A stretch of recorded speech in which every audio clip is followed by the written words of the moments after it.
تیسری صدی عیسوی کا واقعہ ہے کہ اس زمانے میں ایک بادشاہ ہوتا تھا جس کا نام دقیانوس بتایا جاتا ہے، اور آج تک بھی اس کی طرف نسبت کر کے کوئی پرانی چیز ہوتی کہ دقیانوسی چیز ہے تو یہ اس کی طرف نسبت ہے۔ دقیانوس اس کا نام عربی تفسیروں میں آیا ہے، تفسیروں میں اور تاریخوں میں۔ تو وہ بت پرست تھا، اور ساتھ ساتھ جو لوگ کہ بت پرستی نہ کرتے ان پر بہت زیادہ ظلم ڈھایا کرتا تھا۔ وہ ایک مرتبہ ایسا ہوا کہ وہ لوگ ایک جشن منایا کرتے تھے شہر سے باہر،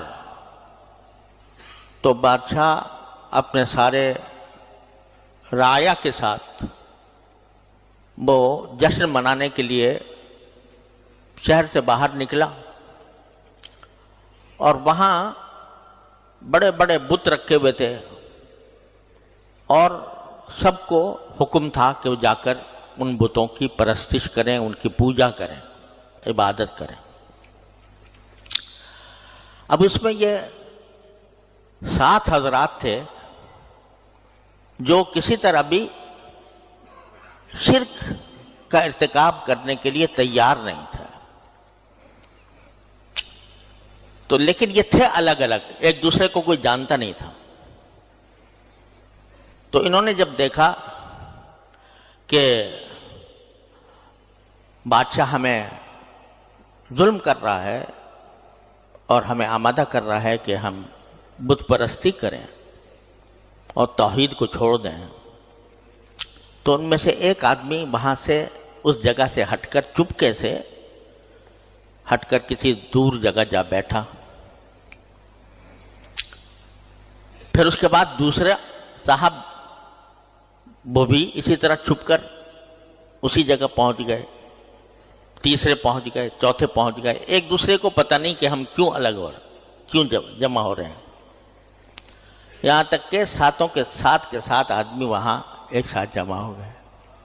اب کوئی دوسرے کو بتانا نہیں چاہتا تھا کہ میں کیوں آیا ہوں، کیونکہ اندیشہ تھا کہ اگر یہ بات کھل گئی بادشاہ کے اوپر کہ بت پرستی سے بچ کر یہ لوگ آئے ہیں تو وہ ظلم و ستم کا ارتکاب کرے گا، تو ایک دوسرے سے بھی نہیں پوچھتے تھے تم کیوں آئے۔ یہاں تک کہ جب کافی دیر گزر گئی تو پھر ایک نے ہمت کی، اپنے ساتھی سے پوچھا کہ بھئی تم کیوں آ گئے؟ تو اس نے کہا کہ یہ بادشاہ جو ہے یہ ہمیں شرک کرانا چاہتا ہے، تو ہم اس شرک سے بچ کر یہاں آ گئے، میں آیا ہوں۔ رفتہ رفتہ پتہ چل گیا سب کو کہ ساتوں اسی کام کے لیے آئے ہیں، اسی وجہ سے الگ ہو گئے۔ تو اب دونوں نے کہا، ہم سب نے مل کر کہا کہ بھئی کیا کریں، یہ بادشاہ کے ظلم و ستم سے کیسے نجات حاصل کریں۔ بادشاہ نے کو یہ کرنا ہی تھا کہ ان کو پکڑ کر ان کو ظلم کا ستم کا شکار بنائے۔ تو اس کو کسی طرح پتہ چل گیا، اس نے جا کر ان کو پکڑوا لیا، گرفتار کر لیا۔ گرفتار کر کے ان کو مجبور کیا کہ یا تو بت پرستی کرو ورنہ تمہیں ہم ہلاک کر دیں گے، قتل کر دیں گے۔ تو انہوں نے کہا اچھا آپ ایسا کریں کہ ہمیں کچھ تھوڑی سی مہلت دے دیں، سوچنے سمجھنے کی مہلت دے دیں کہ جس میں ہم غور کریں اور اس میں ہم فیصلہ کریں گے کہ ہمیں کرنا ہے کہ نہیں کرنا، مر جانا ہے یا بت پرستی کرنی ہے۔ تو یہ کہہ کر ان کو کچھ مہلت مل گئی۔ جب 7 کے ساتوں کو مہلت مل گئی تو اس وقت انہوں نے یہ دعا مانگی۔ کیا مانگی؟ ربنا آتنا من لدنک رحمتا وہیئ لنا من امرنا رشدا، کہ ہمارے پروردگار ہمیں اپنی طرف سے ایک رحمت ایسی دے دیجئے کہ ہمارے لیے ہدایت کا راستہ، بھلائی کا راستہ تیار شدہ مل جائے آپ کی رحمت سے. تو اللہ تعالیٰ نے ان کے دل میں ڈالا. تو انہوں نے کہا وَإِذْ اعْتَزَلْتُمُوهُمْ وَمَا يَعْبُدُونَ إِلَّا اللَّهَ فَأْوُوا إِلَى الْكَهْفِ يَنشُرْ لَكُم مِّن رَّحْمَتِهِ وَيُهَيِّئْ لَكُم مِّنْ أَمْرِهِ مِرْفَقًا.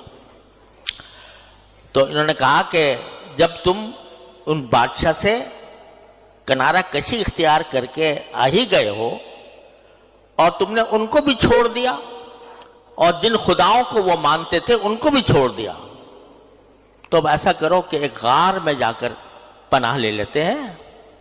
فَأْوُوا إِلَى الْكَهْفِ، اور پناہ لے لو ایک غار میں. يَنشُرْ لَكُمْ رَبُّكُمْ مِنْ رَحْمَتِهِ. تو ہم نے جو دعا مانگی تھی کہ اللہ ہمیں رحمت عطا فرما دے، تو اللہ تعالیٰ ضرور ہمیں ہمارے لیے اپنے رحمت کے بازو پھیلا دیں گے. اور وَيُهَيِّئْ لَكُم مِّنْ أَمْرِكُم مِّرْفَقًا، ہم نے کہا تھا کہ ہمارے لیے راستہ تیار کر دیجئے، ہدایت کا راستہ، بھلائی کا راستہ. تو اللہ تعالیٰ ضرور اس دعا کو قبول کر کے ہمارے لیے راستہ تیار کر دیں گے، آسانی کا راستہ، راحت کا راستہ. چنانچہ جا کے ساتھوں کے ساتھوں ایک غار میں جا کے چھپ گئے. تو اللہ تعالیٰ فرماتے ہیں کہ ہم نے ان کے چھپنے کے بعد وہ لیٹے غار میں، تو فَضَرَبْنَا عَلَىٰ آذَانِهِمْ فِي الْكَهْفِ، تو ہم نے اس غار کے اندر ان کے کانوں پر تھپکی دی، جیسے کسی بچے کو سنانے کے لیے دی جاتی ہے. ان کے کانوں پر تھپکی دی، اس کا نتیجہ ہوا نیند آ گئی. اور نیند کس طرح؟ فَلَبِثُوا فِي الْكَهْفِ سِنِينَ عَدَدًا، کہ وہ کئی سال تک اسی غار میں سوتے رہے. اور آگے جا کر قرآن کریم نے ان سالوں کی تعداد بھی بتائی کہ 300 سنین وازدادوا 9، 309 سال غار میں سوتے رہے. غار میں سوتے رہے 309 سال. اور یہاں بھی بعض حضرات نے یہ نقطہ بیان کیا ہے، میں نے حساب تو نہیں لگایا، لیکن نقطہ یہ بیان کیا ہے کہ 300 سنین وازدادوا 9، قرآن کریم میں یہ فرمایا کہ 300 سال رہے اور 9 سال زیادہ. تو 300 سال تھے شمسی حساب سے، اور 9 سال اس میں بڑھ گئے قمری حساب سے. تو اللہ تبارک و تعالیٰ نے یوں نہیں کہا کہ 309 سال رہے، بلکہ فرمایا کہ 300 سال رہے اور 9 سال کا اضافہ کیا. تو یہ قمری سال جو ہوتا ہے وہ بڑھ جاتا ہے نا، تو وہ 300 میں 9 بڑھ گئے تھے. 309 سال پڑے سوتے رہے. اور قرآن کریم نے نقشہ کھینچا ہے اس کا کہ کس طرح سوتے رہے کہ وَنُقَلِّبُهُمْ ذَاتَ الْيَمِينِ وَذَاتَ الشِّمَالِ، ہم ان کو پلٹتے رہتے تھے، کبھی دائیں طرف کبھی بائیں طرف. یعنی اسی نیند کی حالت میں ان کو کروٹیں دیتے رہتے تھے، کیونکہ سیدھے اگر لیٹے رہتے تو زخم آ جاتے ہیں پشت کے اوپر. لیکن ہم ان کو دائیں طرف بھی پلٹتے تھے، بائیں طرف بھی پلٹتے تھے. 300 سال تک کروٹیں دلواتے رہے ان کو. اور سورج ان کے دائیں بائیں سے گزر جاتا تھا اور ان کے اوپر براہ راست اثر انداز نہیں ہوتا تھا. اور قرآن کریم نے یہ بھی نقشہ کھینچا ہے کہ وہ جس طرح سو رہے تھے اور ان کا کتا وہیں پر اپنے بازو پھیلائے ہوئے بیٹھا تھا. وَكَلْبُهُمْ بَاسِطٌ ذِرَاعَيْهِ بِالْوَصِيدِ، ان کی چوکھٹ پر کتا جو ہے وہ اپنے بازو پھیلائے ہوئے بیٹھا تھا. ایک ڈاکٹر نے لکھا ہے کہ یہ جو قرآن کریم نے کہا ہے کہ ہم ان کو کروٹیں دلاتے رہتے تھے دائیں اور بائیں، تو یہ طبی اعتبار سے کسی آدمی کو زندہ رکھنے کے لیے ضروری ہوتا ہے کہ وہ سیدھا لیٹا نہ رہے ورنہ زخم ہو جاتے ہیں. لیکن کتا جو تھا وہ اپنے بازو پھیلا کر بیٹھا رہا 300 سال تک. تو وہ ڈاکٹر کہتا ہے کہ انسان میں اور کتے میں یہ فرق ہے کہ انسان کے تو پشت میں زخم ہو جاتے ہیں، لیکن کتا جو ہے وہ اس کے کھال میں اللہ تبارک و تعالیٰ نے یہ صلاحیت رکھی ہے کہ اس کو زیادہ دیر زمین پر رہنے کی وجہ سے اس کو زخم نہیں ہوتے. تو وہ باسط ذراعہ بالوسیط. اور اللہ تبارک و تعالیٰ نے نقشہ کھینچا کہ اگر تم اس حالت کو دیکھتے جس حالت میں کہ یہ لوگ وہاں سوئے ہوئے تھے اور کتا ان کے پاس ان کی دہلیز پر بیٹھا ہوا تھا، تو کیا ہوتا؟ تم اگر دیکھو لَوَلَّيْتَ مِنْهُمْ فِرَارًا وَلَمُلِئْتُ مِنْهُمْ رُعْبًا، کہ اگر تم اس کا منظر دیکھتے تو اس کا خوفناک سا منظر تھا کہ تم وہاں سے بھاگ کھڑے ہوتے اور تمہارے دل پر اس کا رعب طاری ہو جاتا. 300 سال 309 سال سوتے رہے. ثم بعثناہم، پھر ہم نے ان کو زندہ کیا، یعنی پھر وہ نیند سے بیدار ہوئے. تو نیند سے جب بیدار ہوئے تو نیند سے بیدار ہو کر آپس میں ایک دوسرے سے پوچھ رہے ہیں کہ بھئی کتنے دیر ہم سوتے رہے؟ تو کسی نے کہا کہ بھئی ایک دن سوئے، کسی نے کہا کہ ایک دن کا کچھ حصہ سوئے.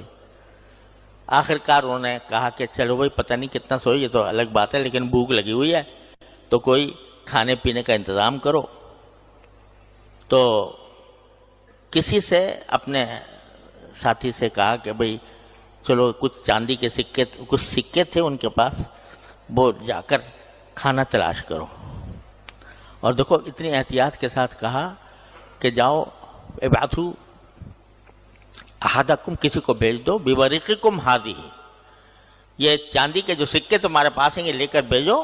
فلینظر ایھا ازکی طعاما، جا کر وہ تلاش کرے کہ بھئی کون سا کھانا حلال ہے، کیونکہ سب بت پرست تھے نا ان کے خیال میں. تو کھانا تلاش کرو اور حلال کھانا تلاش کرو. اس حالت میں بھی یہ فکر تھی کہ بھئی کھانا حرام نہ ہو. تو ایھا ازکی طعاما فلیأتکم برزق منہ ولیتلطف، اور ذرا چھپ چھپ کے جانا آرام سے. ولا یشعرن بکم احدا، کسی کو پتہ بھی نہ چلے کہ تم کہاں سے آ رہے ہو. اب یہ جب سکے لے کر گیا کھانے وانے لینے کے لیے، تو جو آدمی بیچ رہا تھا اس نے ان کی شکل اوپر سے نیچے دیکھی کہ تم کہاں سے آ گئے. تو اس نے کہا یہ سکے لے کے آیا ہوں کھانے کے لیے. کہا یہ تو 300 سال پرانے سکے ہیں، یہ اب نہیں چلتے. تب ان کو احساس ہوا کہ ہمیں 309 سال زندہ رہے. جب پوچھا بھائی آئے کہاں سے تمہارے پاس یہ سکے، تو پھر انہوں نے سارا ماجرا بیان کیا کہ اس طرح ہوا تھا، ہمارا بادشاہ ظالم تھا. کہا کہ اللہ کا شکر ہے اب وہ سب بادشاہ ختم ہو گیا اور اب یہاں اچھے لوگ آباد ہیں، اس میں کوئی ظلم کرنے والا نہیں ہے. اب آرام سے رہو، آرام سے کھاؤ پیو.